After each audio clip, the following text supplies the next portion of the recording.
I don't need it. You don't need it. I don't need it. Oh no. Don't. They mixed. Man, big shots out to Super Day, the Four Horsemen DJs. Yes, Lord. Legendary DJs. They got a crew. Yeah, they do. They got a crew. Yeah. R1. Yeah. Super Day. Mm-hmm. And 2 more guys. Can't forget Blight. Blight a DJ. You got them? Blight. No, I don't got them all, but I know. But I got Blight. Okay. I got Blight. Don't got them, but got them. Yeah. I want to welcome y'all to the Gay Breakfast Club. I'm your brother John. This is Qiana. And I'm the one and only Mr. Edmond. This program is being brought to you as part of the New Image Project at the Community Development and Training Center, aka See That. See that. And we would like to thank y'all for tuning in and helping us to redefine what's cool, because smart is The new gangster. baby. And if you don't know, Now you know. I'm trying to say, I didn't get my notification. So we don't get the 2 winners no more. Yeah, we do. They on there. Oh, they on there? Yeah, I just don't see them. Okay. You gotta do. Thank you, brother John, because I really appreciate our YouTube audience. Yeah. It's going bananas. If you haven't went on YouTube and followed the Tampa Bay Breakfast Club, what people don't understand about the Tampa Bay Breakfast Club, not only do we have Facebook, YouTube, 99 Jams, we have the Mo Show Live, we are syndicated. This is a locally syndicated broadcast, and you can be on. mm-hmm. Underwrite the show. That's right. Come on, we can come to your event. We can throw a party with you, right? We can broadcast party. We did that this year with the Urban League. Yeah. Right, big shouts out to Urban League the Friday. Where we was at this year? We went to Food Truck Friday. Mm-hmm. Yep. We did party. I heard the 90s. Yeah, we did the tennis courts. Yep. Yeah, that's right. Mm-hmm. Yeah, I'm just about to say that. Tennis courts. Let's go back to the tennis We courts. also did the competitive readers book drive. Mm-hmm. Yes, that's nice. We was at there, and then we did it's one that I'm forgetting. We did a couple of them. I don't like this shit. Job Fair, Coliseum. Yes. We was at the Coliseum. Big shouts out to the Urban League, man. Well, this was our second year for the realtors. Yes, man. Big shouts out to Misha. Oh yeah. Mm-hmm. Mo trying to come. Mo trying to get us. Mo get with us. Big shouts out to Misha and the whole NARAB, the black realtors, because it was a time when you couldn't be a realtor if you was black. You had to be a realtist, and so big shouts out to their whole movement. And you gotta love it. And I think if you want us to come out to your party, your situation, hit us up. We was at the 90s. We was at the 90s throwback. I Heart the 90s party. Mm-hmm. That was so lit. It was. We did the red carpet. So we can do your wedding. You get married? We'll do it. We got a per diem. We doing weddings now. Oh, you gonna pay them wedding prices? Yes, you're gonna pay the wedding price especially if you want the whole staff. Right. But long story short, thank y'all for this year having us come out. We can't wait till 2026. We're gonna be out and about more. We were even doing some roving reporting at the Black Money Movement protest. Right. So we was doing our roving reporting and we working this stuff out. We're gonna be the full scale, all you need, one-stop shop if you want to rock with us. That's how Easy said. Believe it. Yeah. Mm-hmm. So it's what's on your mind Wednesday. Mm-hmm. What's on your mind? It's Christmas Eve. It's Christmas Eve. These non-holiday having Frenches for Christmas. Y'all when you gonna wish the people happy Xmas? I haven't heard. And then the Christmas song. Okay. I have. Come on, no, I ain't heard it. It's a conspiracy. It really is. It is. Where's the Temptations Christmas this year? In my mind. I heard. You heard it? Yes, I did. I haven't heard it. Maybe I just ain't been. Super Dave, can you play the Christmas song? That's what we named it. Yeah. We don't know what it is. What's the name of it? The Christmas The song. Christmas song. That's a- Temptation. You The got only that. You Christmas got Boys and Men, Let It Snow. song. No, Yeah. man. That's Yeah, not, that no. is. They trying. That's somebody. No. You. Hey. We not finna go there. Not about boys and men. Not about, Mhm. Let It Snow. That's a good one, though. Yeah, that's a Mhm. good We one. got Southern Playlist, Cadillac Funky Music. Yeah, listen, Christmas song. it's a lot of Christmas songs. That's the first like real trap Christmas song. It's beginning It to ain't the look a lot first. like It's not the first rap Christmas song. but it was, yeah. The first trap Christmas song. Okay. Because the man talking about making plays on the interstate. I mean, that's what we do on Christmas. But I'm just saying, the man, that's what he, and that was I the mean, it's beginning to look a lot like what. Follow My Every Step. Ooh. And now he's telling you about what He we do Christmas. on Christmas. Yeah, he did. Now you just said Silent like, Night. It's called Silent Night. look. And first of all, you Okay. looking at the first thing you said. They ain't gonna be able to see me on the camera. Okay. Yeah, you keep on turning your head right at the camera. So just tell them what you got on your head, so they, I can't properly explain it. because you keep on turning at it. Like you, I ain't never seen you turn so much. Yeah. In my mind. Silent Night. Yeah. That's the name of it, Silent Night. Mhm. Hold on, let me stop it. Don't do that. And then Mariah Carey always be number one. Yeah, I don't know always. why. I don't know one Christmas song by Mariah Carey. Yes, I know that one. That's the one. That's the one. That is the one. But you know, like actually, Mariah Carey, like Christmas albums, like top selling, like Okay. Every year. the Yeah. whole album. I mean, honestly, all artists should do a Christmas Christmas album Y'all because want to do a Christmas. Tampa Bay Breakfast Club Christmas album? Listen, don't worry. I got the platform. No, I got the no, platform. Listen, I got the tools. You know the tools. We had the capability to make it bigger, better, and better than ever. no. Yeah, I do not What subscribe. are you talking about? Luther Vandross Christmas list on Pandora. Mhm. Banging. Luther? Yeah, Luther, like Luther Christmas. Yeah, Because you know when you do the Luther, and then Mhm. like all of The song that's tied Yeah. to Luther, yeah. You got it's kind of just like, so all artists should do a Christmas album because it's something that you could sell every year, You're right. right? And it's I'm going kind of back to the like studio. it's kind of like what Tiffany Black said, like her Christmas, like this is a season, so people always come back. Like people have traditions around holidays, and so Christmas is a big holiday. So I know people who read the same book during Christmas because they, you know, they kind of get into that feeling. Yeah. Like I was talking to somebody else, they listen to audiobooks, but in Christmas time they pick out their favorite books that they read every year and actually sit down and read them. Do you have the holiday spirit? I think I'm like 50-50. 50-50 on your holiday spirit? Mm, Mr. Edmond, you've been in the spirit. No, I think what it's been. I think what it's been. And y'all hear us good. yeah, they own them, but I don't know. Like I'm seeing people are liking. Yeah. Okay. So am I in the Christmas Mhm. period? No, I think You're not. I'm compensating because usually I help organize Christmas stuff. Okay. So for the last maybe 5 years, we either been giving away shoes, bikes, Yeah. just we've been giving away that's something right. That's for right. probably the last 5 Christmases solid. Okay.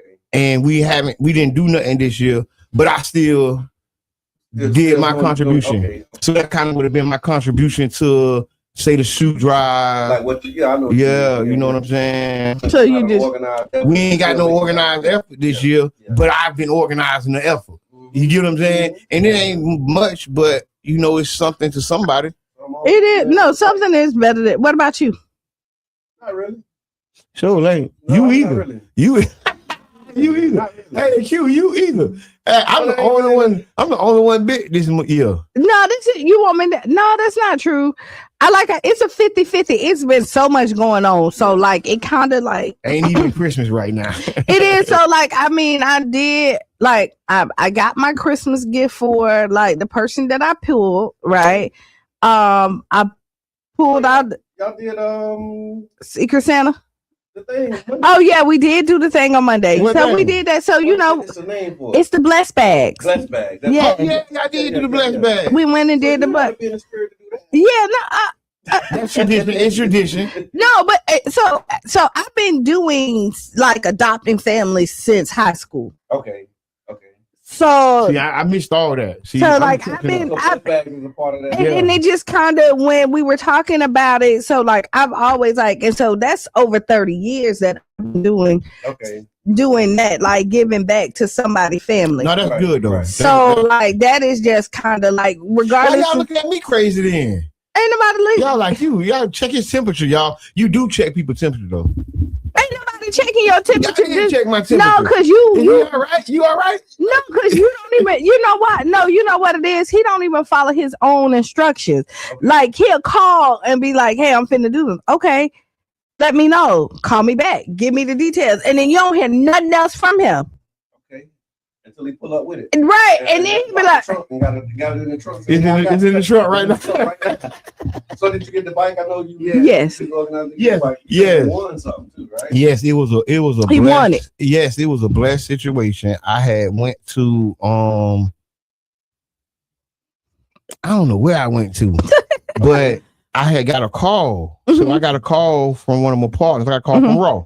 Raw like, yeah, man, such and such going on. You need to check your message because they're having a raffle and a giveaway. So I'm like, what?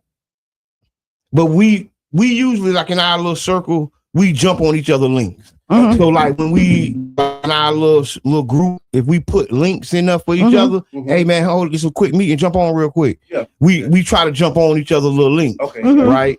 So I jump on the link. It's not their link. It was a link to the raffle. Okay. And so I'm sitting on the raffle. I'm just enjoying the conversation. It's Scrappy, Pastor Scrappy, next door, from Urban. Okay. Right. Okay, yep. So I see Scrappy and everybody, they having good energy. So I'm just listening, getting ready for the Black Money Movement meeting. Okay. So as I'm sitting in the car waiting, I'm right there at Urban. I'm at their church. Right. Listen to how God is. This is really God. Okay. I am at their church. They're doing a live, having a free raffle. And you got to be on the live to qualify for the raffle. So the people who was on, everybody who qualified, she giving it out, doing her thing. Okay. And so I'm just sitting there, I'm listening, I'm really waiting on. I just got the link for the Black Money Movement. So I'm sending the Black Money Movement link out, listening to them on their live. Okay. And they say, who in there? I can't see your name. Type it in there so we know who you is. So I'm like, hey, this is Jabbar. Yeah. Oh, hey, Jabbar. Oh, that's Jabbar. Yeah, hey. So cool. They like, okay, then if don't nobody else get on, Jabbar win. Good morning, Tim. And I won. Right. They say, listen, they say, hi, what you doing? I say, I'm donating the bike. You know, I'm actually was going to go pick up the bike in between the meetings. Right. So I was sitting at. We was in the chat. You saying, what's up? Yes. I'm sitting at Scrappy Church. Just on my meeting, guess what? I was thinking that too. No. That's what I was thinking. We'll see what I was going to do. Reverse. What I was going to do is apply that. I was going to apply y'all contribution to the previous contribution and then balance the books before the end of the year. I was going to balance books before the end of the year. So that had to pass and something already been got. So that 25 on the new bike ended up being a reimbursement on the old toys. Is that what we? Would you rather? I'm balancing the book. Hold on. Would you rather, since we're in the holiday spirit, sip on hot cocoa by a fire or watch holiday movies all day? Wait, do that? Say that. Yeah, I'll say that again. Would you rather sip on hot cocoa by a fire or watch holiday movies all day? It depends. It depends. It just depends. On what? The occasion, right? The situation. Wait. I wouldn't want to be sipping hot cocoa under a fire during a hurricane. It's a. You know what I'm saying? Oh my God. I would rather be watching it. These are all. This is a holiday thing. We're back at the holiday. Never mind. What I told you. Didn't I tell you when he came and didn't know? No. Because I'm like, how can this be? I depend. Like I'm just trying to figure out. You know what this is? You know what this is? But Put. Okay. No, it ain't. Yes, it No, is. it ain't. That's what I'm saying. You know how you get real crunk before you crash? This is the part right This the part like this is that's like the last. And you know how like you talk about you is right. Yeah. and you know how like people start talking delirious right before. She right. I'm with Tip though. Tip says too hot in Florida to sip on hot cocoa by fires. It's situational. I would watch holiday movies. I'm a holiday movie. It's which holiday movies though? I mean, Home Alone. Whatever you want. I just watched a good holiday. Last Friday. We watched. What was that we watched? John, if you listening, tell us. Put it in there. It was with Ludacris. One I hadn't seen before. It was a Christmas movie. Dashing Through the Snow. I think it was called. Oh, okay. It was pretty good. I don't just be watching or anything. I watch it. When I read the name, if the name does it, the name in the picture, if the name and the cover don't apply to me, I never watch Dashing Through the Snow. No. Okay, so I have another would you rather. This is because would you rather Just by the name. Yeah. open all your gifts at midnight or wait until the morning? I'm gonna go buy gifts after Christmas during this big sales. You did say it. After Christmas During the big sales, we gonna postpone Christmas. That's their holiday. This Christmas, Tiffany saying she's putting in some movies. So Best Holiday is one. This Christmas is another one. I watched maybe this Christmas. I probably watched that one. So are you opening your gifts at midnight or waiting to all your gifts at midnight? Then you waiting until the okay. I think I'm waiting until the morning. I'm okay. We used to do you pick one gift on Christmas Eve, and then you do that. Then everything else is, and that one gift, like when we were children and we participated in like the Santa thing. That one gift was the one that like you thought your parents bought you. Wait, say that again. So when we believed in Santa Claus, Oh, so you open your parents' gift? we opened the one of the Oh, gifts that my parents bought us. And then that was because they already got it. Because, then I know in our household, all the Christmas gifts didn't get under the tree until we went to sleep. Yeah. It was hidden until it came. Yeah. And then, But this is the thing. Did you open your gifts under the tree? Around the tree. I think I remember doing that maybe 2 or 3 times. I don't remember a lot. You went under. Christmas So under the tree. you know where that come from? Tip says, Don't ruin the day. Don't ruin it. Not at midnight. It was this guy named Nimrod. Hold on. When my kids were little, they could open one gift at midnight, like yeah. So tell them about Nimrod. Go ahead, my brother. So yeah. And you better have a story right too.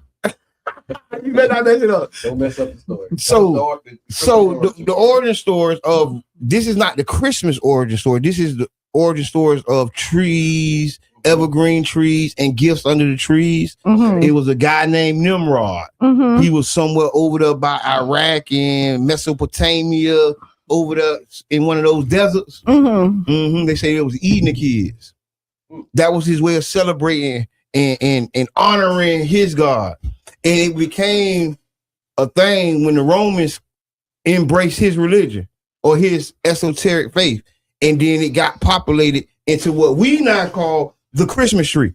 And the ornaments, like you can literally trace it right back to him and how they worship him and his story.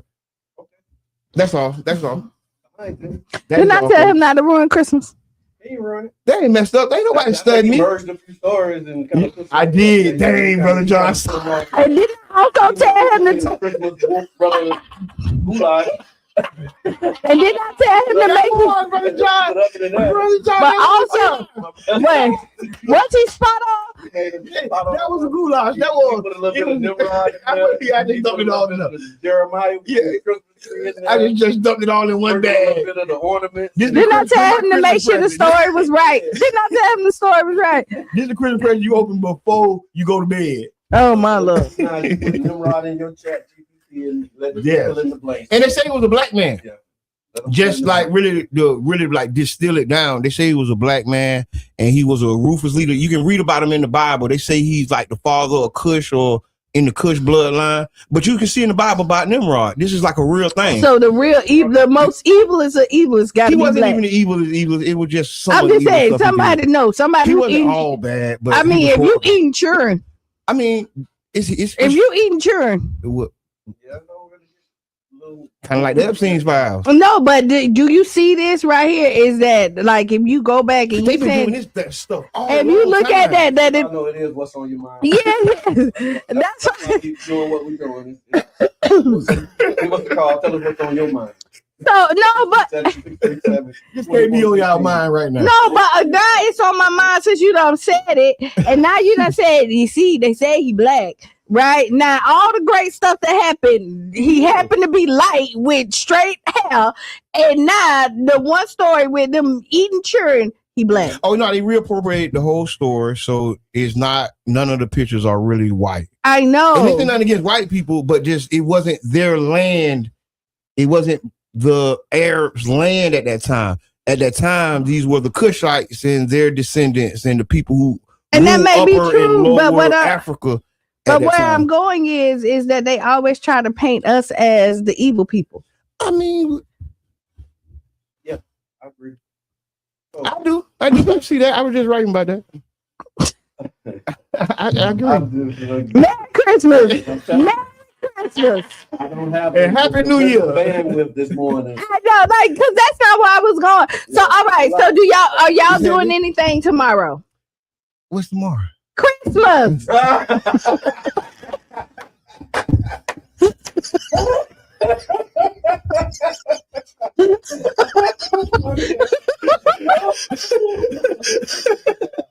Oh, I can't believe it.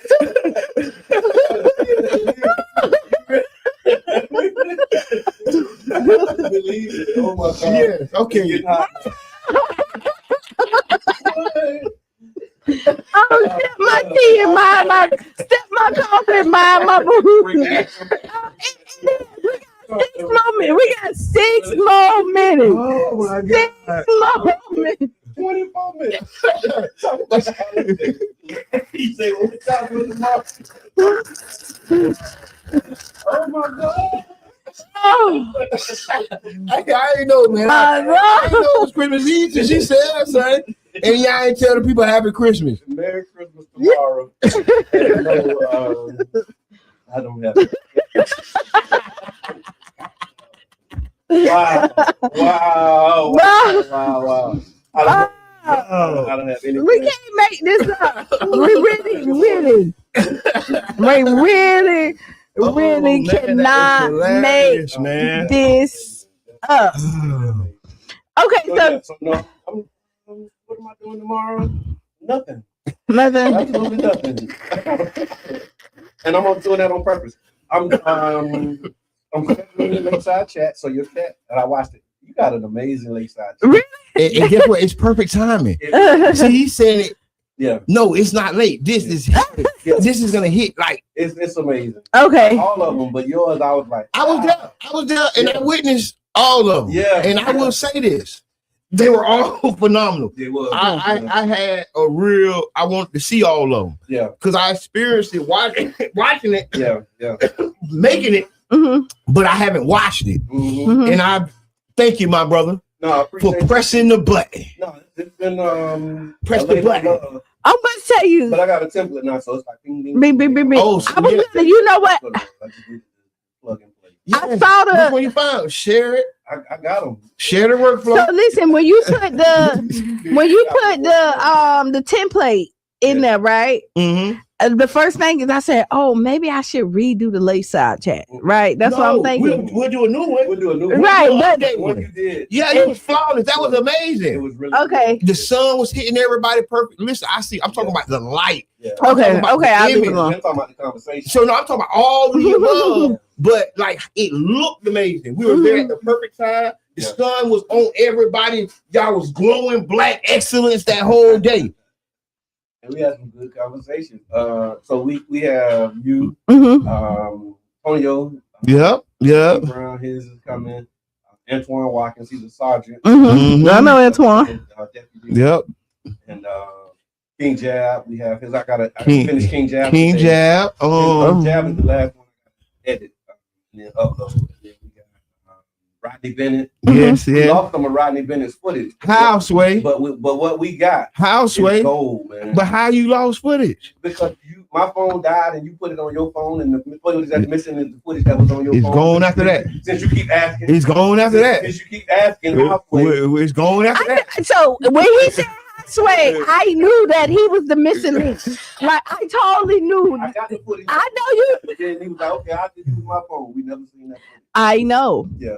You don't know. I know. You want me to? No, I do know. Since we talking about lost footage, I go to Bruno, right? Okay. And say, hey, Bruno, like you got our stuff edited. You know what he told me?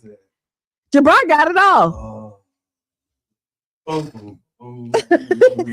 he missed that whole cover.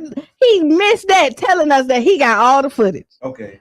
Right? Because Bruno put together some amazing. We saw too, and I'm like, hey. He was in the lab with Bruno for the thing. And I'm like, hey, like Bruno we waiting. That's been off my desk. Yeah. Oh, Mr. Edmond. How? Yeah, we have a block up. We have a block. We have a block in the flow. We're relieving the flow now. We're relieving it. We're releasing outflow. What you production is the basis for morale. Yeah. Yes. Okay. Yeah. And so it is flowing out. So we got Rodney Bennett. We have Chandra. Man, this is amazing. I watched them all. Like 6. Yeah. That'll be coming out. Didn't we do all of them the same day? Something we did. It was a couple days. So we're giving y'all behind the scenes of production. Yeah. So if you looking to produce something and you thinking about doing like a series format and you think you don't have the time, we inbox us and we'll send you an invoice and tell you how to do it. That's what we're doing in 2026. Yes. Yeah. Inbox us, we'll give you a rate and show you exactly how we do it. Yes. How about that? Okay. Yeah. Talk to my manager. talk to management. Revenue. I'm sending you the management. Yeah. So no, but it's amazing. So that's what I'm doing tomorrow. I'll be binge watching Lakeside Chat. Oh, okay. I'm cooking tonight. I'm cooking today. What you cooking? I'm doing lasagna. What? You know, Christmas? So we y'all gonna do a whole bunch. So I'm doing lasagna. We're doing. My mama gonna do a rasta pasta. My sister-in-law, I'm gonna say, because she's not my sister-in-law. She's doing like a Caesar salad. We kind of step back without doing like all the extra because Thanksgiving was so big. Yeah. And we was like, we're gonna go ahead right. and I might need some of that rasta pasta, please. So Breaking like the traditions, Yeah. Like not doing I bet they had them poking beans though. I mean them black eyed peas on that's New Year's. But we're gonna take a break. We'll be back 6-7 minutes after the hour. We do have politics with Mr. Edmond. We gotta ask Qiana. We got a couple what the people say. And then, so y'all stick around and that's why. We'll be back. That's why.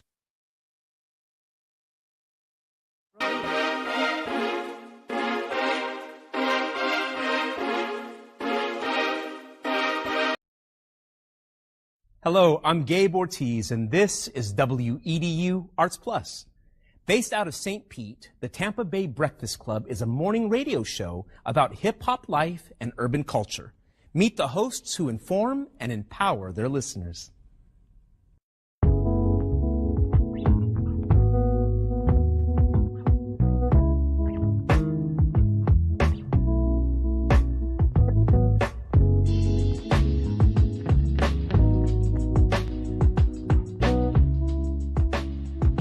I'm Jabbar Edmond. I go by Mr. Edmond. My role, I'm a host and I'm co-founder. My name is Brother John Muhammad, Your Brother John, YourBrotherJohn.com. And my role on the Tampa Bay Breakfast Club is host or co-host. I just go by Qiana. Sometimes you may hear the guys call me Q. I may say Q just depending on my personality that day. And I'm the female of the crew. All right? I think I keep balance when you look at the Tampa Bay Breakfast Club. So that's my role. And I'm Bruce Moore Jr. A lot of people do know Bruce Moore Jr., obviously being born and raised here and going to school here, but there's many more people that know Reno. St. Peter's small. And so the good things and bad things that come with a small city, you know, everybody knowing each other, of course, would be one of the pluses. My neighbors were not only just my neighbors, they became my family. Trying to put that back now, like really getting back to a place where we know our neighbors and we look out for each other. It was a St. Pete that existed, you know, south of Central, and then there was another St. Pete that existed north of Central and downtown. It was a struggle then, and I think it's still, you know, somewhat a struggle for black people in the city of St. Pete. Even with every step of progress we make, it's still a struggle to, you know, implement that progress. Did y'all hear about the weed college, the first cannabis college in Orlando? Talk to us, Soprano. No, yeah, I've been looking at it. This is serious, y'all. Over a year ago. If you got the charges, go and get the degrees, King. You got years of experience, man. It ain't like you come into a classroom with no data. Elon Musk said that a drug dealer knows how to manage and run a business better. I can't believe that. The real facts, man. I'm all about education. But what I'm saying is that we carry this industry on our backs. The way we started the Tampa Bay Breakfast Club, Jabbar approached me about what could we do, how can we do something together, and then an opportunity to promote Amendment 4. Amendment 4 is the, you know, voting rights restoration to returning citizens. We were able to negotiate a deal where we got like 30 minutes on the radio at 99 Jams to talk about, you know, Amendment 4 and other local, you know, policies.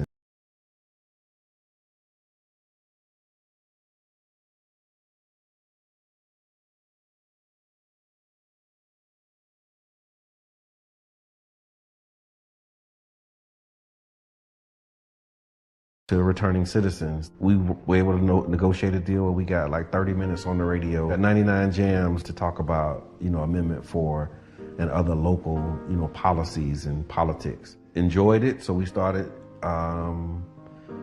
doing it on Sundays as like a podcast with, at the time, Janet Michelle. She was our co-host, and she, you know, filled that role until she moved. And then we had Carla Bristol, Carla B. She came in for a season. And then Reno was behind the scenes. He was always present because we did organizing together, so he'd come and hang out.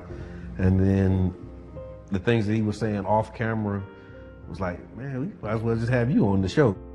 The negative thoughts that you is thinking about right now, or any particular subject, y'all, just flip it. Turn problems into opportunities. Problems are opportunities, man. Big shouts out to Charles Soprano, man. Real deal, man. We on the jump board together right now. Just being around people and clearly always talking, I just felt like at least learn something, so as you see that you're not going to shut up, you can have substance to your conversation and not just be labeled somebody who just love to talk. Really being informative, looking to give the information that isn't readily available in our community. Multiple meteorologists can look at the same data and come up with a different forecast. And so now you take those models, take that data and say, okay, based upon all of that, absolutely, you might be in between here and there, and that's my know what I'm saying speech. Most recently, after Carla B, you know, transitioned out and went to do other things as well, Qiana, we invited Qiana. I've been working with the guys for a while outside of this, and they called me to interview. And when I came in to interview that Sunday, after the show, they was like, hey, you need to be a part of the show. And I was like, okay. I look at it almost like a band and the instruments, but it's just the instrument that we're using is our voices. My voice is already kind of squeaky. I know my voice can get squeakier. You have to have your radio voice on and have that vocal control. I talk lower when I need to calm it down. And when I'm very passionate about it, I slow it down. And because I want you to understand what I'm saying. What's good for the geese is good for the gander. So if you keep it secrets, just know that she can too. Okay, and see that's Qiana, that's why you need it on the Tampa Bay Breakfast Club. You feel? So you gonna even things out. You know what I'm saying? I was just joking. You know what I'm saying? We just understand power, you know, and in terms of people's attention, you know, because it costs. People's attention costs. That's why it's called pay attention. We want to present local information right up there with, you know, the trending topics. One thing that's a common denominator with all of us is that we're all passionate about our people. For me, what you take from me is that I'm real and I'm passionate about the growth of our people. The overall goal, I would say, is to have a more informed community around electoral politics, around health, around equity. It's about the mission of connecting the dots and closing the gaps, inspiring people to see what's possible, and trying to be an example. I don't know if that's a good thing or a bad thing sometimes, but you do the best that you can with what you have, and you pray that others will be inspired to join in. For more info, visit cdatcenter.org/Tampa Bay Breakfast Club. To all of you. In my mind. Welcome back to the Breakfast Club, Christmas Eve edition. I'm your brother John. And this is Qiana. You know the one and only Mr. Edmond. And this program is being brought to you as part of the New Image Project at the Community Development and Training Center. Hey, see that? See that? Thank y'all for tuning in and helping us to redefine what's smart is The new gangster. baby. And if you don't know, Now you know. No. And it is our Christmas Eve edition. it is. So what would you rather do? Would you rather open your presents at midnight or wait until the Yeah. That was the would you rather One of them because would you like to do hot chocolate? Yeah. And the fire with a fire or movies, Christmas movies. I'm doing Christmas movies Yeah, still. I'm taking, hot chocolate ain't really my thing. Really? Not really. Yeah. Like, and this is how I know I really wasn't like 100% in the Christmas spirit because like I overdo everything. Okay. And so like we be doing like the 7 days of Christmas. Like we be really like we be out like we go. And this year was a watered down version. Okay. So we started on last week with a what the people say around voting, but we never finished. Okay, go ahead. So I want to finish. What the people say? Why they not voting? Yeah, we asked Mr. Edmond posted it. What the people say, and y'all know what the people say is one of our favorites. It's non-scientific poll, but it's real community temperature check. So, thank y'all for those who tapped in. Definitely. And when we ask why people don't vote, the answers are below. And so a couple of them we talked about it, but I want to get to some of these other ones. Some people said my vote doesn't matter. Others mistrust the system. And then there was commentary around lack of education and political literacy. Many people said they don't vote because they don't fully understand how voting connects to their real life. Right. They're not knowing what offices actually do, not understanding local elections, no education on holding officials accountable after the election. So basically, they don't understand why it really matters and how they can actually, do something about these things. When you put people in office and they don't do what they say they're going to do. So let's talk about that. How do you hold an elected official accountable when you put them in office and they don't do what they say they're going to do? I think what the first thing, right? Once we work with elected officials to get elected, we deliver an agenda. Right, we have a direction that we want to go, so that there's no what they call it ambiguity. Yes, it's none of that in the relationship that we're nurturing. We're gonna come into this intentional, right? You understand what we're asking of you, and as we support you moving forward, these are the steps we're looking for. We're getting a master class done on us with the 2025 plan or the 30 plan. Yeah, Project 2025. Whatever it is, yeah. We're getting a master class of how to advocate and then pursue your advocacy all the way through. Right. The Heritage Foundation and these other groups are teaching us a master class. This is OJT. This is on the job training for us all. Right. And they're showing us how to structure an agenda and execute it methodically.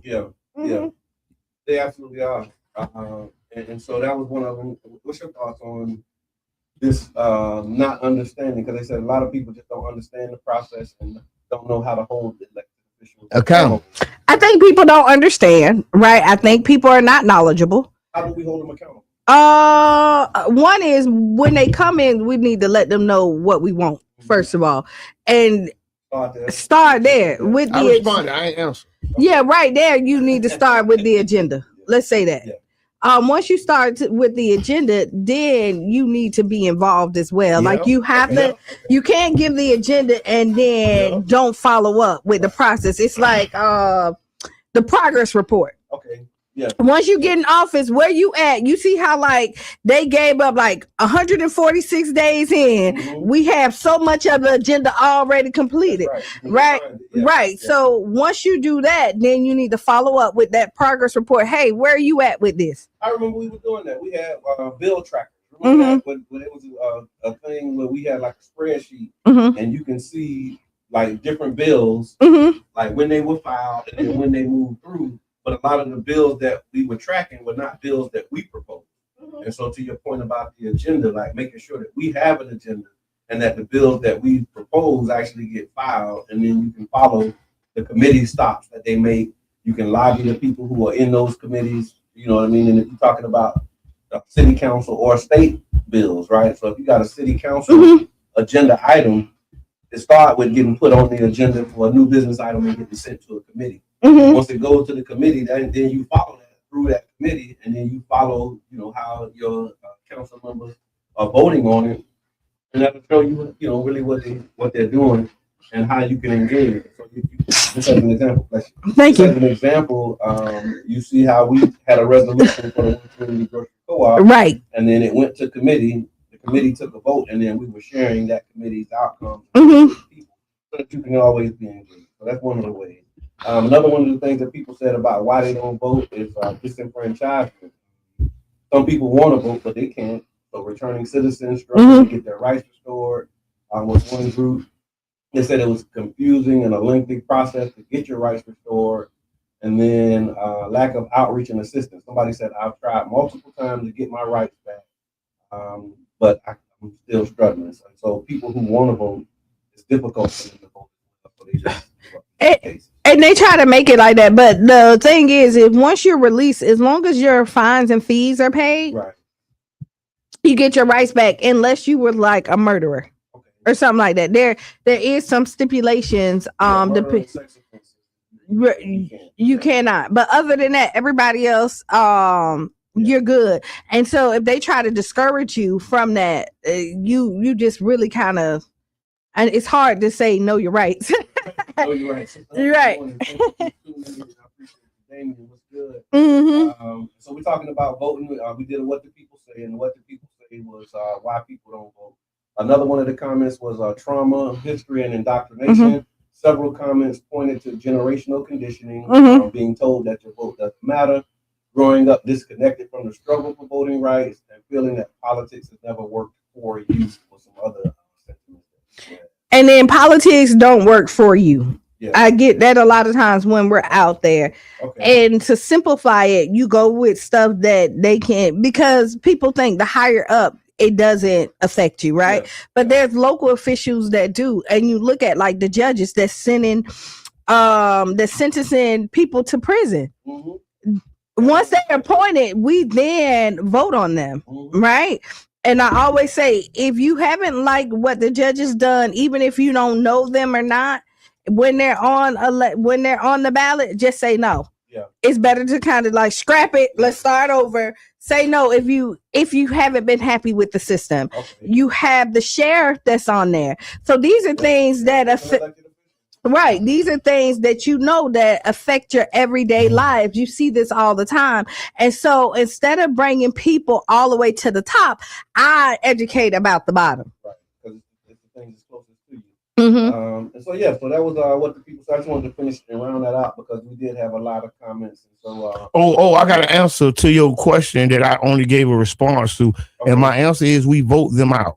That's how we hold elected officials accountable to the agendas that we're putting together, because we cannot just endlessly allow our leadership to lead us astray. And we have to be the guiding force. We are the boss. See, what happened is we elect a leader to be our boss, and then we let him tell us what to do. Instead of remaining the elected official's boss, we become their subordinate. Now we're their constituent. See, they even changed the wording once they're elected, right? First, we're their supporters and their pushers and their backers, but once they're elected, now we're their constituency, right? Instead of them being our subordinates, we become their subordinate. But that's on another level. I go there later. So yeah, what the people say again? People saying that they don't vote not because they're stupid, but because they feel disconnected, disempowered, disillusioned, or locked out. Voting without education, trust, and accountability feels pointless to a lot of people. Restoring faith means showing results, removing barriers, and connecting voting to everyday survival and power, especially at the local level. That is what the people say. What the people say. Good morning, Damon. Go ahead. We have the people. This was me and Sean. What do people say? Love Jones or loving basketball? Oh, Love Jones. Which one you go with? Love Jones. Which one you go with? Oh, you went. Yeah, you commented. So we asked this. He said something totally different in Mr. Edmond style on the post. On the post, he didn't say love Jones. He didn't say nothing. He had a whole nother answer that did like. That's just me. Okay, I go for it. I can see that. I tell you, it's how you feel it in the moment. Yeah, I can see that. I can see that. Right now, but when you wrote that, it was love and basketball. So we asked which one of them, and the comments really showed up. It was really one vote margin, and love and basketball won by one vote. But now we tied because Mr. Edmond done came over. Flipped over. We done flipped them, and now we back. That's the power. That's the power of your voice.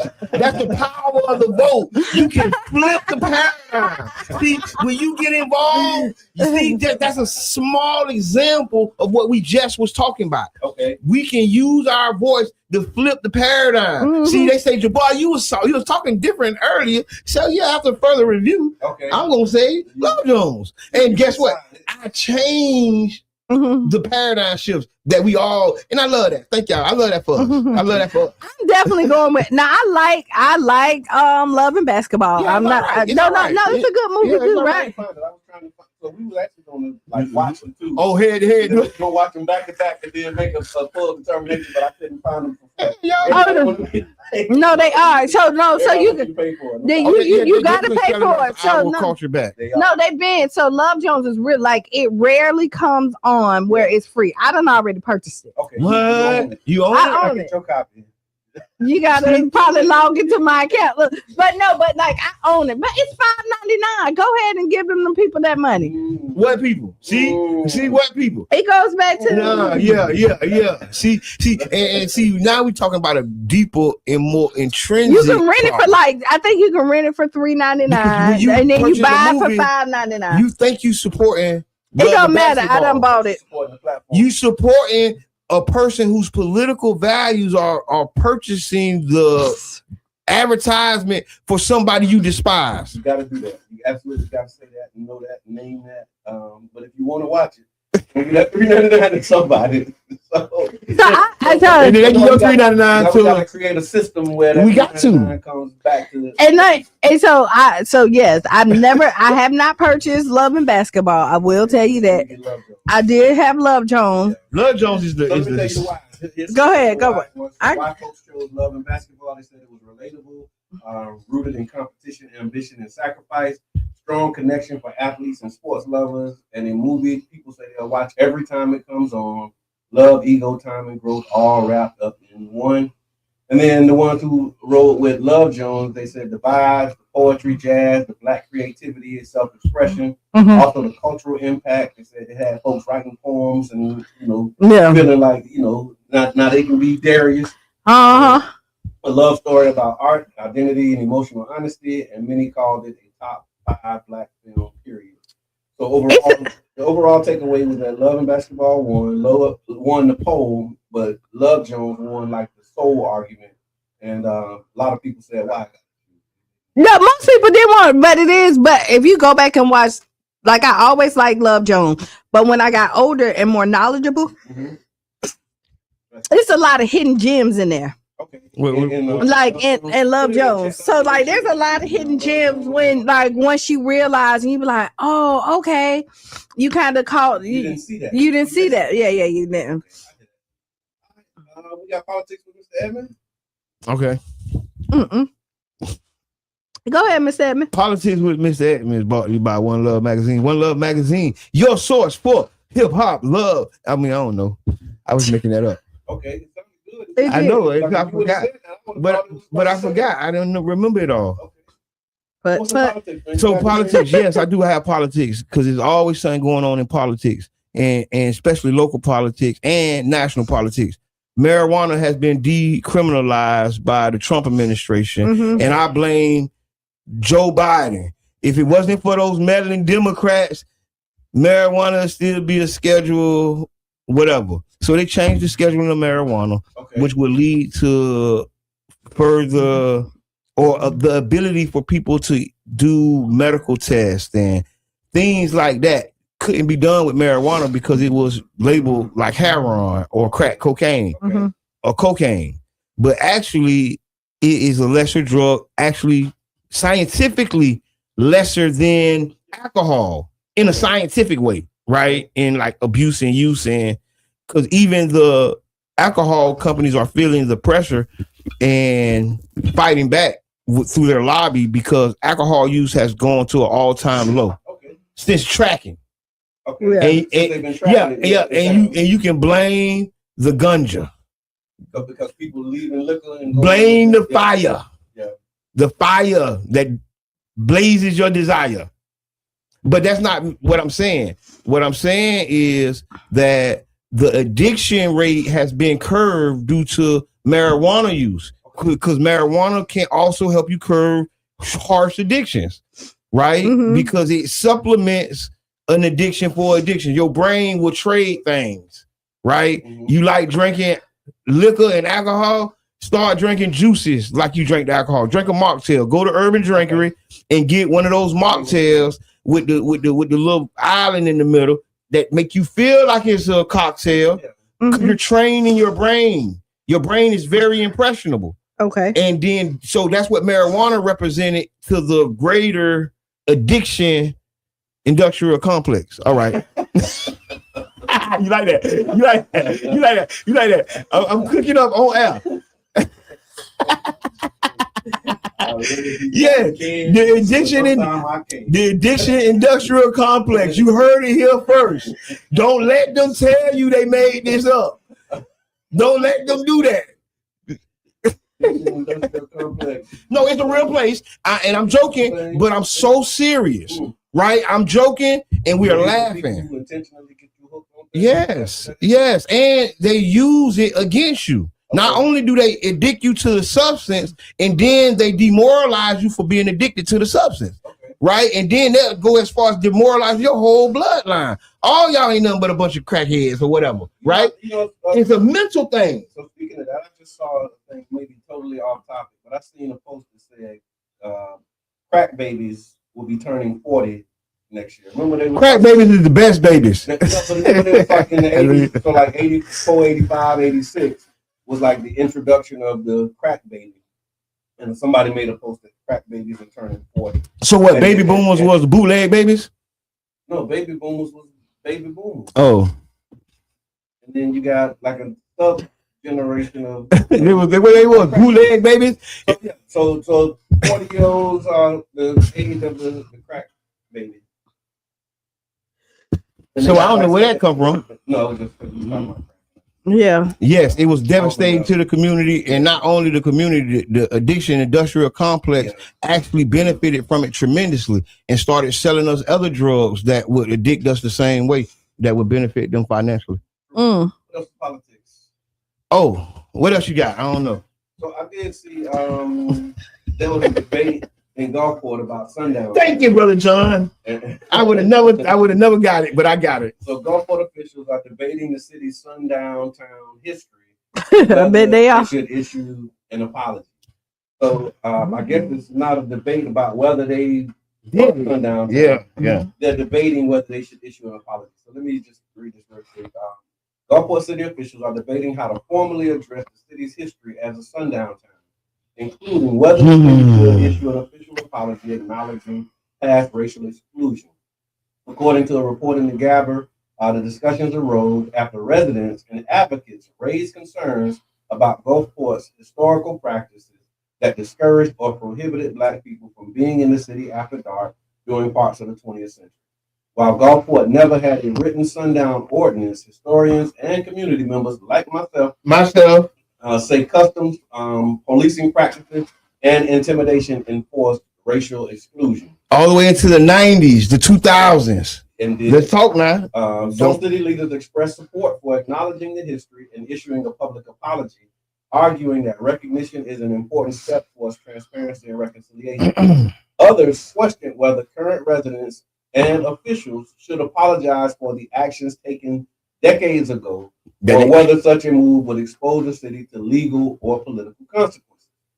Officials emphasized that the discussion is ongoing and that no final decision has been made regarding an apology, resolution, or formal acknowledgement, but the debate reflects a broader conversation that's happening nationwide as cities reassess their history and how to address racial injustice. Tag somebody from Gulfport. Tag your Gulfport neighbor. Tag your Gulfport elected official. I'm talking to our Facebook and YouTube audience because this is an important conversation. Mm-hmm. And not only impacts Gulfport, but also impacts the adjacent neighborhoods to Gulfport, which would be Charles Park, right? I grew up there. You grew up there. There was always tension, fights, physical, right? People getting locked up. It was physical. People got killed. They was hanging people and hiding people and dismembering people, right? We don't want to even talk about that. But to even just mention the sundown is like offensive. But you ain't gonna talk about the murders. You ain't gonna talk about the KKK, the Ku Klux Klan, right? You ain't gonna talk about them. Y'all gonna pretend like the Ku Klux Klan ain't take their mask off and become mayor. Yeah. In St. Pete, they ain't go for it. Right? They ain't take their mask off and become sheriff for Pinellas County. They ain't take their mask off and become the judges and lock us up through their racist policies. But we ain't gonna mention all that. All we talking about is just acknowledging the sundown town. See, we ain't gonna talk about the depth of the racism and the systematic oppression that is deep here in the South. And so what happens is this is why they're saying, hey, we don't want to apologize because that did listen. Because I'm not disagreeing with you, but this is the hesitation because once they acknowledge it on paper and say it out loud, now this onion can be unpeeled. Okay. Right. Just leave the right. They just want to keep the onion whole. Yeah. And not open up the can. And once they acknowledge it, then that opens up a whole bunch of other stuff. And then just think if your family members or somebody was attacked, something happened, you then now can go back. Mm-hmm. And get corrective action. Right. And reparations. You can be repaired and corrected. And that was a part of the debate. So they don't want to do no correcting or repairing. If they do an apology or resolution, it becomes evidence. Open them up to any legal or political consequences. So I asked the question. I don't know if City of St. Pete ever formally recognized their actions in slavery. And I was a part of not slavery, but whatever the hell we talking about. And I'm not sure the City of St. Pete has ever formally done that. Yes, I have been a part of the structural racism study with USF and the academics, and I studied with them and I learned with the historians. And one thing I didn't see was the city ever saying they apologized for their actions. And if they think that race study was their apology, they're mistaken as well. So I hope the City of St. Pete elected officials are sitting over there higher than mighty, thinking they're better than Gulfport because of the graveyard that Gulfport has been taken care of, that St. Pete didn't want in St. Pete. So this is a really magical moment. Because we have a magical moment right now that has circumstances. Oh, my bad. That's me. I did that. But it's circumstances and situations that is calling the traditional mindset to question. You get what I'm saying? The traditional way of things has been going in St. Pete and Gulfport. there's been scenarios and situations that are calling all that into question. Yep. It started with the Lincoln Cemetery. We're gonna talk about that too, because there was another debate in Gulfport around Lincoln Cemetery. But I think just on this point about the apology, I do think that Gulfport should begin there, but don't stop there. You when you look at the comment section on the post, I seen it. It hurt. We need to. We're gonna do what the people say on that. Okay, so that's we're gonna do it. So tomorrow. We're not on tomorrow. Oh, my bad. But we should show the Lincoln Cemetery debate, because we did have a debate in both cities. City council, council around what to do with Lincoln Cemetery. And one of the things that happened in St. Petersburg City Council unanimously passed a resolution supporting the re-annexation of the historic. Basically, they want it back. They want it back. They'll put it back. Get it back. Re-annexation of the historic cemetery, which is a burial place for Black residents dating back to the 20s. Gulfport leaders say that they're not blocking the idea, but they believe St. Pete's efforts have been poorly coordinated and full of political drama. Gulfport says it has not been properly engaged, and that the Gulfport City Council must be the ones to start the process for de-annexation, and the property owner must petition before anything can happen. So Gulfport hasn't fully rejected the idea, but they're saying like we really need to be more coordinated. And I think it's one of them negotiating in the media through the press type. Where, and it's interesting because when I was on council, I initiated those conversations with Councilmember O'Hara, and the political dynamics have shifted because the time when I talked to him and talked to the body of council members that were there at the time, their position was it didn't need to be, leave it alone, let it stay where it is. But then there was an election in March of this year. And now they're changing. And now the council dynamics have shifted, and they're supportive of it. But they're saying now, though, so nobody ain't talking to. Like I was actually having a conversation. Ain't nobody talking. Nobody's having. So can you? So can we reverse this a little bit? Because a lot of people don't know where Lincoln. It's right there by both. I know what's that. No, but I'm just trying to get people. Bicycle trail. But because people think it's Royal Palms. Okay. Right. This is why. Because Royal Palms is in front of. There's the one in front of it, and then you have Lincoln that's behind it, and you don't even realize. Like a lot of people don't know that there's a separation of the two. And what happened is just kind of is that. Before blacks were allowed to be buried in Royal Palms, they were buried in the back part of the cemetery, which was Lincoln. And I think it's moved some bodies from the Tropicana site. They supposed to have moved from, because I think it was 2 or 3 graveyards inside of Tropicana. We got some family members that's buried in Lincoln as well, like before, like we do. And those.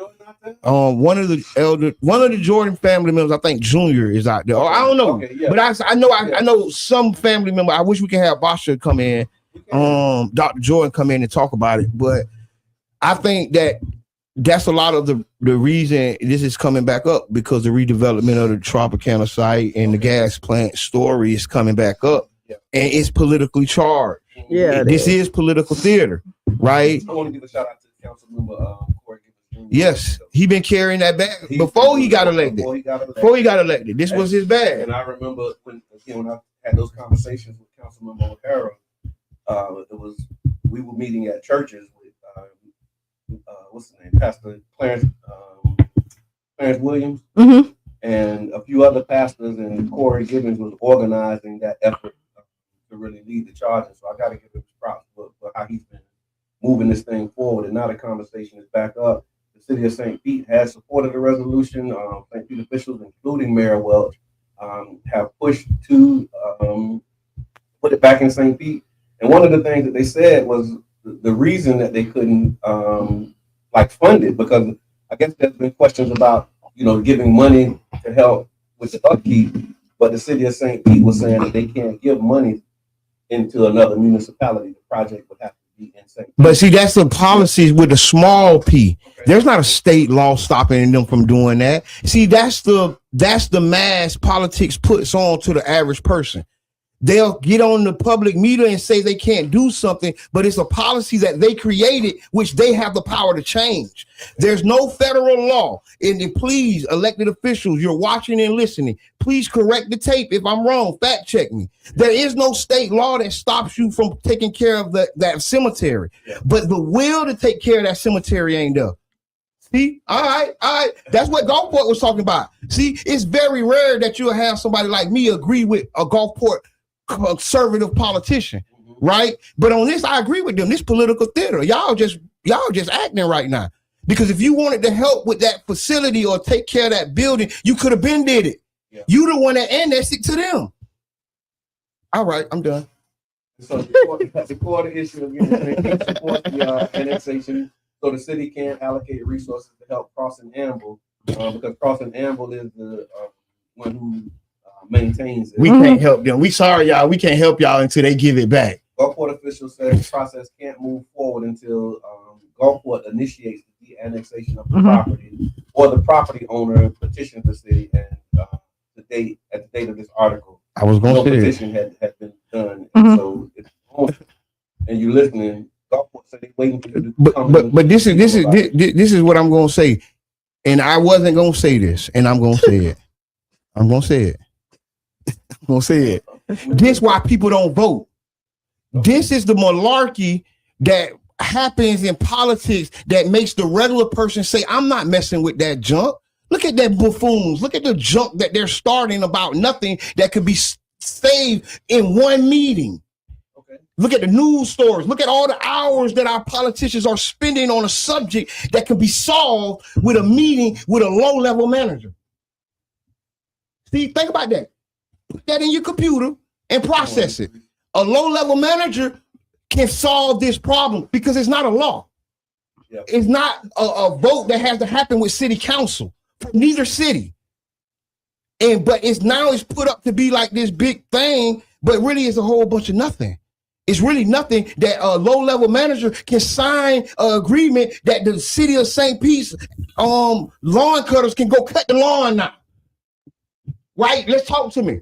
Now we can sign one paper with one manager that can go out there. Is anybody on the road crew can tell me if I'm getting this wrong? If I'm getting this process wrong? Yeah, we need to verify. Because I think that the lawn man already around there cutting. So he can pull up with his truck and he can go cut. He can go cut. And guess what? He's still on the city payroll. City council ain't got to vote on it. Let's invite Pastor Williams to a conversation. He's the owner. He's the one over Crossing Amble. And let's bring him in and talk about what. I want to bring an elected official in, and I want to bring the manager in and ask him why he ain't doing it. I ain't saying forget Pastor Williams. My bad. I'll take that back. I said I'll take it back. I said I'll take it back. Is probably talking to the city. I would think that he's having, as the owner of the property, who's going, and we're gonna play this on the Breakfast Club City Council Watch Party, because he did a presentation at the City Council Committee, and he was talking about the challenges that he's having. I don't know what the responses of the city officials were, and so before I comment on it, say why they can't, what they can do, I would like to have actual facts. And that's why I said, okay, we can start there. Yeah. But I'm just ending around because when I be on the phone with Duke Energy about these high light bills, know what I tell the person on the phone? Can I speak to your supervisor? Have you done everything you could to help me? You done everything you could to help me? Can I talk to your supervisor? See, I learned how to escalate it, right? And then I done had some bills waived. Yeah. I done had some payments removed, right? Through that process. And so I applying that process to this. I want to just talk to the supervisor. Okay. But I'm my bad. Do that after I know. You got to do the process. You're right. That's how you get to the supervisor. See, brother, you're right. I mean, I was. I said you're right. My complaints. And it's like, okay, they really did do all that they could do, but hearing from me, if that makes you feel better, then I'll tell you exactly what they said, but I'll just be a little nicer with it. And then when I talk to you, I'll be like, let me talk to your supervisor. That's like, how it works. No, but like once I get to you, once I get to you and you tell me the same thing, I'm gonna talk to you. Talk to the A in AT&T. Yes. Whoever the A is, I want to talk to that one. And you know what? And it's so bad because once you say that, they get so. You know what? Ain't nobody in the office, right? Okay, it's gonna be a wait. I wait. They be so mad. It be so like right. Rumpelstiltskin when you find out the name. That's what they do. They be Yeah, doing they be that. so mad. They Like, put your hole and try to wait you. and they'll wait you out you, and then they don't even give you no music. It just be quiet. Just silent. So you don't know if you still there or they don't. What make you know is that the time's still ticking on your phone. That's crazy. Yeah, I have to. That's all. I gotta get back to that because I remember, boy, I used to have like just nerves of steel that would couldn't be rubber. Well, no, just because like you couldn't move me with all like they, you know, I got called everything but my name. But I will tell you, it wouldn't move me because it's like at the end of the day, like, look, they paying me by the hour, and so I'll be here however long you want to go back and forth, bust a blood vessel. If that's what you into, then hey, you know. Or I will tell y'all, you get more bees with honey. You do. The vinegar, ish. So like when you bring your blood pressure down too sometimes. It does. Okay, still. So everything got to use. Everything has its purpose. Right, but you gotta find that happy medium. Cause like if you cuss me out and all that other stuff, like my likelihood of really trying to like solve this, it's slim. No, I always want to solve it, but then you get to a point where it's like. Now it's just an agreement on what the solution is. Yeah. Because like I'm telling you what what's what, and you don't want to take what's what. So we gotta reach some type of happy medium. Nothing in life is free. No. Yeah. All right. So I'm sorry. It's okay. We're almost there. It's all right. Yeah. We're almost. Look, ask Qiana. We're almost there. Did y'all see this thing? No, she tough. You done got to touch the camera 5 times. You know. It's almost over. And then be the main one hollering about on air, off air production. Just be doing. No, but it was mixed up. So I also saw this thing where there was a woman who was arrested for putting razor blades in bread at Walmart. So according to she needed to been arrested. She needed to be arrested. Say there was a woman that's been arrested. She was arrested after razor blades were discovered hidden inside loaves of bread in Walmart stores in Mississippi and Texas. According to law enforcement officials, customers reported finding razor blades hidden inside packages of bread. No deaths were reported, but officials say at least one person suffered minor injuries. Police identified the suspect as a woman who had allegedly tampered with the bread inside the Walmart stores, placing the blades before returning the items to the shelves. Investigators believe the incidents happened in Mississippi and Texas are connected, so she's traveling doing this. The woman has been charged with aggravated assault and product tampering, which are both felony offenses, and authorities say that the charges, more charges could be coming in the future. I thought that was done. I remember they used to tell us about that with trick or treat. No, yeah, and that's a psychological thing that they never gave a name to. Yeah, and and if it is a name, it wasn't media or publicized, right? Because it's like, to me, it's a schizophrenia or something. Like one in those departments, one of the phrenias. Yeah. You know what I'm saying? Or phobias, or not. It may not be a phobia, but it's one of them things. Some kind of ism, oh yes, because in my mindset, what makes a person want to sabotage food for unassuming people? Right. And it could be anybody, black, white, Puerto Rican. You ain't even targeting. You just indiscriminately. Who are you? Wake up with what make you wake up in the morning and say, I'm gonna go put some razor blades in the bread. Oh, I'm gonna give kids candy that's gonna make them sick for Thanksgiving. What make you do that for Halloween? It's a mental ism that they haven't explored because it ain't black people doing it. So I'm gonna go ahead and say the silent part loud. Okay. If it was black people doing it, they would have a name for it. they would be persecuting, like woke, right? Woke is black people getting educated and being conscious of other things. It was a danger. They named it. But white people got something like that ain't named, where they are conscious, or not conscious, but it might be conscious. It's a different consciousness. I think you got it reversed. If it was black people, they wouldn't name it. They would call it an aggravated assault and affecting. Yeah. But if it was white people, they would put a name on it and say that this person actually. Oh, so I got it backwards. Yeah, you got it backwards. I'm gonna agree with. Oh, okay. I get it. I hear that. But if a white person did it, there would be one of those mental. That's why I got to talk to people. Yeah. I gotta flush these ideas out before I go around telling people about because now we have to find compassion for the thing that you've done. Yeah. So that's why the name comes. That's why the name, because once you name, like if you name it like that, then there's compassion with it, and now you need help. Right. But if it's aggravated assault and battery, now you was intentional, and now you wanted to harm somebody. Wasn't charged with aggravated name? She was. Okay. She black. Or light skin. There you have it.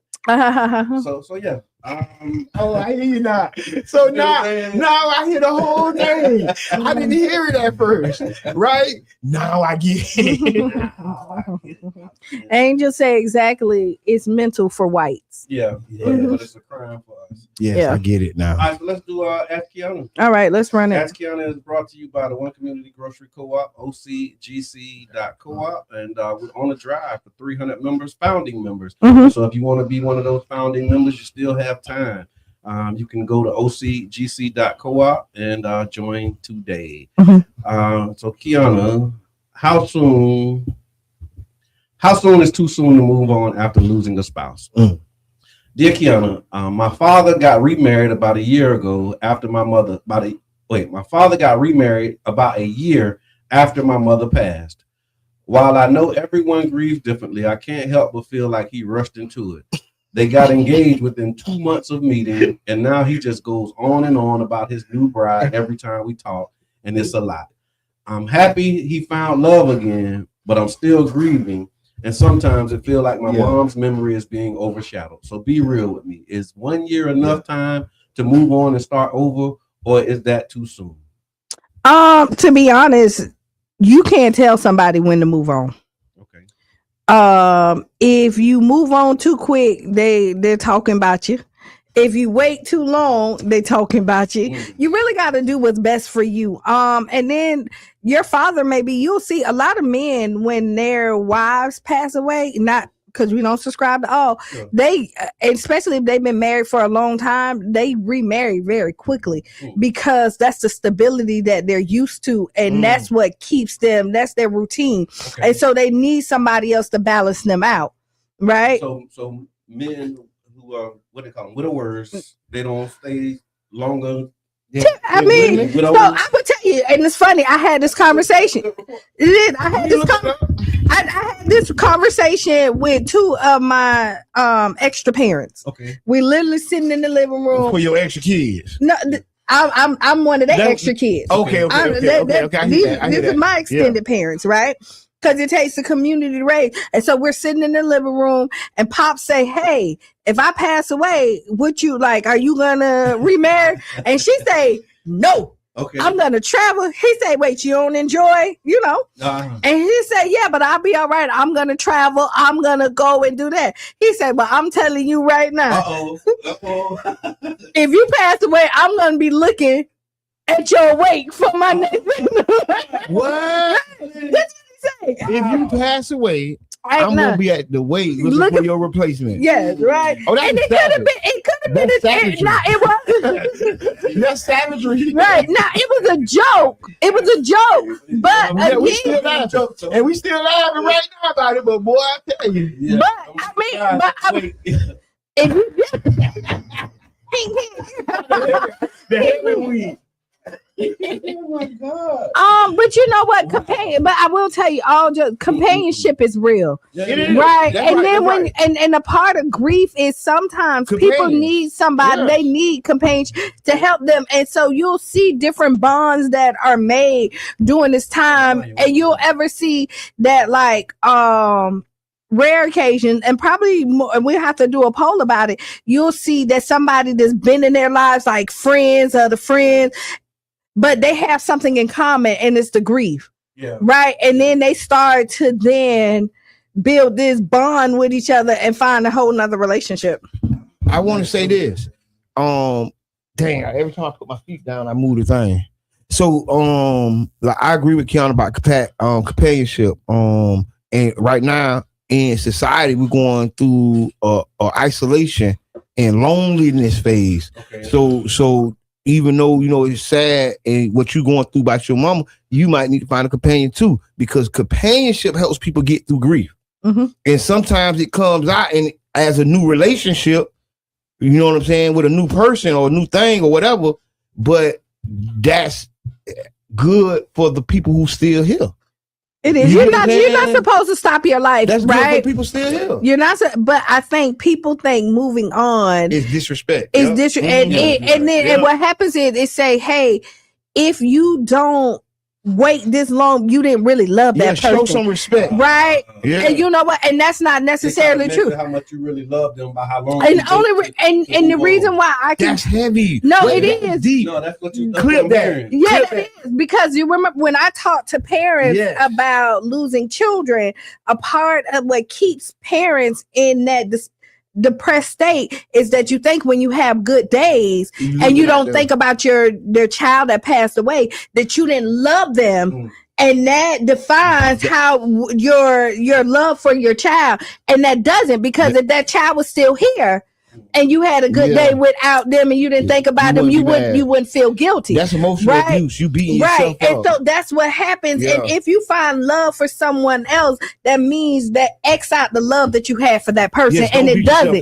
But that's what you deal with, and society puts that on you and say, "Oh, you moved on so quick. How could you love that person?" That's social circles, and so that's the part that people deal with. No, because I still found love don't mean that this X out the love that I had for that person. But I had to love myself as well. And it's not healthy for me to be in the house depressed, crying every day. God gives you the gift of life, you're supposed to live it. And people miss that part and think just because you lost something, that part dies with them, and you're not supposed to live, and you're supposed to be, and then they'll tell you, and it's a big contradiction. Oh, don't move on too fast. But then they say, don't sit in that house. Yeah. So so that's my whole thought. I appreciate that. Thank you for that. And Angel says men are more likely to move on faster than women due to us being more emotionally connected. She also says, I'm grateful for this question because it helps me understand my loss as a grieving spouse, and sorry for your loss. Yeah, because this is my sister in love, right? One of my sisters in love, and she just lost her husband. Yeah. And so to look at it, tough, it is, especially during holidays, because we don't even talk about that. Think about the holiday because it's pressure right now. Yeah. Because your people, you know what I'm saying? And the reality is, like, that's why we need each other. Right. Companionship come in many forms. Companionship ain't just a love interest. No. Right? Companionship is a brother to sister, sister to brother, brother to brother, vice versa to vice versa, sister to sister. And we got to cherish our companionships through hard times. Because everybody needs something different. Because everybody, because some people have been married for 60 years and they spouse, and they're like, I'm done. I'm done with that. I've been married 60, but I can't imagine right now what like. No, I don't. I guess the other part of it too, like the mindset. I think for some you have moving on, but for me it's like what I went through. I don't really want to do that again. Like the because you have to go through so many things to get to a certain level in your relationship, in your marriage. And so when you starting over with a new relationship, like you're gonna have to go through some things in order to get to where you want to be. And I don't know if I'm ready to do that with nobody else. Like, but who knows, right? Because you never say never. You never know how you will show up in a situation until you put in that situation. And then, but just in my mind, like I don't want to. But do you know struggle like that? You probably place. you know, Right. there's a lot of struggle to get to this place of like, okay, we good. Like we in a space where it's good. Y'all can laugh about stuff, y'all. You know what I mean? You know what I mean? To get to that place with somebody else, like, I don't know if I got another run. You ain't got it. But I mean, who knows? So, but yeah, so that would be my advice with it. And take it, but this is somebody else dictate your time. And this is the thing to the daughter is that because the daughter wrote in, right? Saying like, hey, this is what it is. Like, that's right. And you got to realize, like, honestly, you have your life over here because I don't know if you have a spouse, if you have kids out there that can help you with your grief. But if that parent, if your father is in the house by himself, all he has is memories of your mother. I've seen something like that. I remember I read an article that was talking about how one of the ways people get over grief is by like getting rid of all of the things that remind you of the person. That's a part of it. Yeah, that's like a part of it. Like, because like holding on to this thing. They call it like emotional triggers or something. Yeah. Or something that triggers you, that reminds you of the person. Yeah. Then it triggers you to go down a spiral. You find this, and they say get rid of all. And that's a real thing. That's a real thing for some people. Yeah, it is. So yeah, thank you. That was a real good question. Man, that was deeper than the Atlantis Ocean. So please get y'all some help if you need it. Please don't think you're bigger than the help that you may need or the companionship you might need. And it's important because, you know, confiding in the wrong people hurt sometimes just as much as the original pain. And wait to judge. Like before you judge somebody else's situation. Wait, like, you know what I mean? Before you put your opinion on somebody else's life, reevaluate yours. Okay. You know? Could be. All right. So again, Ask Qiana is brought to you by the One Community Grocery Co-op, ocgc.coop. So we got 2 minutes left. Final thoughts? Looking forward to tomorrow. Okay. And looking forward to tomorrow because this long overdue cycle of releasing these lakeside chats will be complete. Thank you, brother. And then we can do something else. But I just want to, and that's what I'm doing. Like these next couple of weeks is I'm just trying to close out old cycles, and that's one of the cycles I've been holding on to for a long time. So I'm excited about it. Y'all go, if you haven't been to the page, go to the Lakeside Chat page, like the page, and then the 2024 archives will be dropping tomorrow. Let's go. I think big shout out to everybody who have been having these toy drives and doing all this stuff for these people. Your day is here. Your time to shine. All your work has paid off, helping people celebrate the holidays and the holiday spirit. I'm not a big holiday person, but like I said, I've been helping and doing stuff for the last few years. And I think the people that stepped up and done these things for these people, y'all not forgetting. Thank you, all y'all. That's right. You know, everybody who gave $1 and pitched in a penny, because even if you're not able to do a truckload, if you're able to give a bag, or because if we all give a bag, that equals a truckload, right? That's right. So yeah, that's it. Well, I'm going to say this. Remember what the holidays are really about. About being thankful more than anything else. Don't go broke trying to live with like the Joneses. That's if you can't afford it, if you can't pay your bills, you know, rethink. I don't know, but I know you be wanting your kids you be wanting to put smiles on. Listen, no, you be wanting to put smiles on your friends and family faces, right? And when you think about that, figure out if you want something of substance. Mama got me the bootleg. I don't want no bootleg. You gotta get the good bootleg. I got no.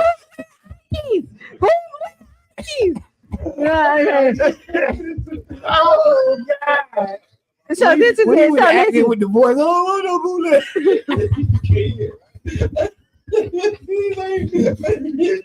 What? Hey, the postman got a puppy. The postman got a puppy. Be careful with your bootlegs because you might do more harm than good. You might. Okay, so with that being said, had a whole thoughtful speech together, but it's gone out the window. It don't matter. Be the change you want to be and see right now. Those 5 things. Stay tuned for Sister Hughes. Lose your shoes and ride all around the house. I'm your brother John. This is Qiana. I'm one on Mr. Edmond. Yeah. Green bean.